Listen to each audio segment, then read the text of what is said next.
ওনার তো দেশে ফেরার তো কোনো অসুবিধা নাই। উনি যে কোনো সময় ইচ্ছা, উনি বাংলাদেশের নাগরিক, যে কোনো সময় ইচ্ছা উনি দেশে ফিরতে পারবেন। যেই সময় উনি মনে করবেন উনি সেই সময় দেশে ফিরবেন। সাথে তারেক রহমানের একটা বৈঠক রয়েছে, তো সেই বৈঠকের পর তারেক রহমানের দেশে ফেরাটা সহজ হবে কিনা আপনি কি মনে করছেন? এই ব্যাপারে ওনার তো দেশে ফেরার তো কোনো অসুবিধা নাই। উনি যে কোনো সময় ইচ্ছা, উনি বাংলাদেশের নাগরিক, যে কোনো সময় ইচ্ছা উনি দেশে ফিরতে পারবেন।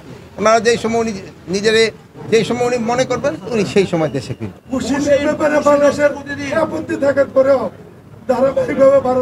আমরা এই ব্যাপারে ফরেন মিনিস্ট্রিতে লিখছি, ফরেন মিনিস্ট্রি ফরেন অ্যাডভাইজারও আপনাদের বলছে, তারাও কিন্তু তাদের চিঠি দিচ্ছে যে আমাদের বাংলাদেশি নাগরিক যদি ওই অগদেশে থাকে আমরা অবশ্যই নিব, কিন্তু তারা একটা প্রপার চ্যানেলে আসতে হবে। নিয়ম হলো প্রপার চ্যানেলে। ওনারা করে নাকি এটা ফলো না করে এই জঙ্গলে রাস্তা দেখি জায়গায় না ওই সব জায়গায় গিয়ে করে, এটা একটু অমানবিক।